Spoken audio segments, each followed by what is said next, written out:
Hey guys, it's Wednesday, so we're about to get weird. First question, do you guys like clowns? Well, too bad, because here's a picture of a super creepy clown doll. No, not just any super creepy clown doll, though. That's Louie the Clown, and he's at the center of a crime saga that spans more than a decade. In what apparently qualifies as headline-worthy news over in Wichita, Kansas, Louie, the animatronic clown who played the organ at the local Joyland amusement park, was kidnapped at some point following Joyland's closure back in 2004. And now he's been found and reunited with his owner all these years later. Where was Louie hidden all this time?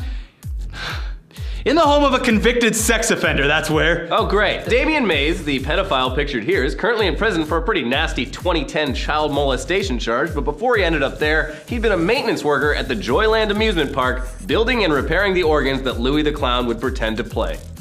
For some reason I thought you were gonna say his internal organs, the robot's internal organs. But at some point after Joyland closed and before he was sent to prison, Mays had kidnapped Louie and hidden him in his home. And for whatever reason, the people of Wichita weren't overjoyed that this terrifying clown was missing. No, where's the clown at? Oh, I just love that terrifying Louie clown. Yeah. No, they were actually concerned and worried about Louie's whereabouts. Yeah. Or maybe there just aren't a lot of things to talk about and report on in Wichita.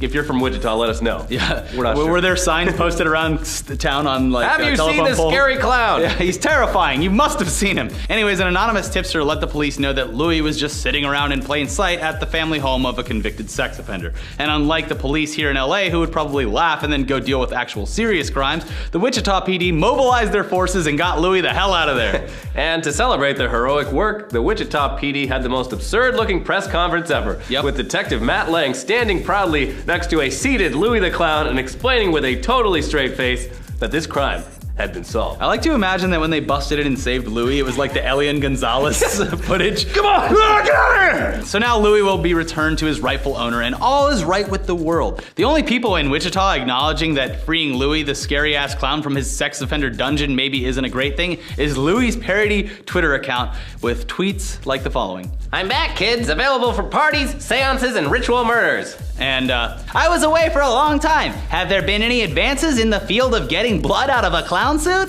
So, sleep tight, Wichita. Yeah, this is almost as creepy as those ones that pop up in California, just randomly throughout the town. Fresno clown. Yeah. Listen, we're not done talking about weird crimes, not at all. In fact, pretty much everything we talk about today involves someone breaking the law in some strange or stupid way, so buckle up, because it's the law. Yeah, at least here, not in Florida actually. Really? Yeah, if you're over 18, you don't have to. I thought there was a click it or ticket law in Florida. No, just for children. Okay. You can also ride in the back of a truck bed, no problem. Oh, I know about that. I used to do that all the time. Okay, so actually it was wrong. In Florida, you don't have to wear a seatbelt if you ride in the back, but if you're in the front, you do have to wear a seatbelt. Sorry, Ricky, and sorry, Florida.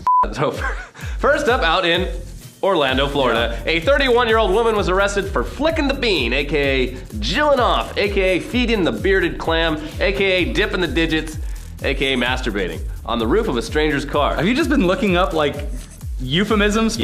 Yes, I have. So this all happened with the strangers still inside of the car trying to drive it. And they were just driving along, going about their business, when they stopped at a red light, and then all of a sudden a naked woman came out of nowhere, jumped on top of their car, and went to town on herself. So if you're wondering why she would do something like this, you're already giving her way too much benefit of the doubt, because she was on drugs. Duh. And this is just the latest mark on her rap sheet, which includes lots of other drug charges. Yeah. And drugs are bad, yada, yada, yada, but I'm genuinely curious how fucking awesome her high must have been. That running around in traffic naked and giving yourself the old in, out on top of a car seemed like a great idea. Yeah, I mean, she must have been feeling amazing. I want to. Yeah, a bag of ecstasy. Yeah. Like John Travolta at the Oscars. Florida, so it was probably like that bath salt. Bath salts, yeah, of course. Anyways, the owners of the car that was sexually violated say that the incident left some serious dents in the car's roof and hood. Of course, which will cost around $1,500 to fix. Oh, no. And I would just love to hear the conversation he's going to have with his insurance company about how the car got damaged. Yeah. So you need $1,500 in repairs to your body, the hood, and the roof? How did this happen? A woman was fingering herself on my automobile. Oh, what? It's in the news. Look it up. But we're not done talking about women finger banging themselves in public. Nope. Down in Sinaloa, Mexico, a 33-year-old woman was arrested for doing so in a crowded movie theater. Which, fine, that's pretty weird, but we have to assume it happens more often than you think. Yeah. The key is to be discreet. I mean, if I didn't have to deal with all these moving parts, I'd be doing it damn near everywhere. Exactly. What makes this noteworthy is that for the second week in a row, we're reporting on a crime caused by 50 Shades of Grey, damn it. Yes, last week we told you about how it basically caused a riot at a Florida mall when underage viewers couldn't get into the movie. And this week, we're telling you about what happens when people actually make it inside the theater. Yeah, so anyways, she fingered herself to 50 Shades of Grey, somehow. I mean, we assume that she had to use a lot of her own imagination because, according to everyone who has actually seen this movie, it's a lot less sexy than advertised. I saw it.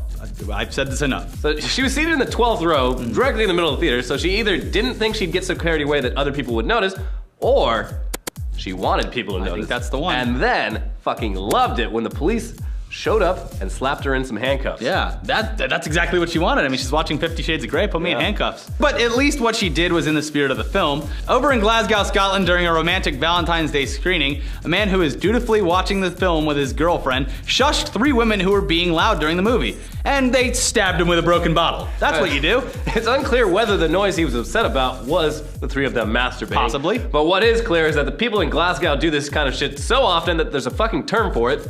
Glassing, that is repeatedly referenced in the news reports. Jesus. One man interviewed at the theater named Michael Bolton told the Mirror, "Besides being the worst film I've ever seen, 3 women were getting arrested and put in a van when we arrived." Is that Scottish or Irish? Who gives a shit? Anyways, there were also reports of multiple sloppy drunk women throwing up all over the same theater during 50 Shades screenings, and the theater even had to start searching people's bags before they went in, presumably looking for either weapons or, I guess, sex toys, vibrators, handcuffs. They don't understand. This is Scotland. Anything that's made out of glass can be turned into a weapon, and will be. Anyways. You're gonna get glassed. Hopefully it doesn't catch up. In America, we have guns, so we don't need glass bottles. Yeah. Easy. We just hope the girlfriend of the guy that got glassed appreciates that not only did her boyfriend selflessly take her to a movie he presumably had no interest in seeing, he also risked his life so that she could hear all that terrible dialogue. Bravo! Bravo, sir! Better give him at least a handy J when this is over. Yeah. But anyway, let's finish up this show by talking about a film with almost no dialogue. Yeah. It's a short film from a young Spanish filmmaker, and the reason there isn't much dialogue is because the main character is a woman who has a big, hairy asshole for a mouth. Yeah, that's not a metaphor either. Her mouth is a hairy butthole, and her actual mouth is where her butthole should be. So she eats through her butt and shits through her mouth. Yeah. And yes, they show her shitting out of her mouth. It's just like it's like the South Park episode, kinda, but they were shitting out of the regular And mouth. it's very realistic. The whole thing's a commentary on social media censorship or something, but I kind of missed the bigger message when I was staring at a girl take a shit out of her mouth, so. So this is where modern VFX has brought us. What a time to be alive. Yeah. So I guess the question today is, where's the most awkward place you've been caught masturbating? Leave it in the comments Was below. it a movie theater? Yeah. Was it the top of a car? I'm trying to think where I never got caught. I've never been caught. I've never been caught. Very I'm slick. Stealthy as fuck. Very slick. Anyways, guys, watch Tech Tuesday from yesterday. We got Valve versus Oculus and cable companies fucking you over. And then watch our podcast interview with the Schmoes, where we talk about a lot of movie stuff. And we will see you guys very soon. Stay weird. Oh yeah, Bieber is a fucking idiot too. Yeah, fuck it. During a romantic Valentine's Day screening, a man who was dutifully?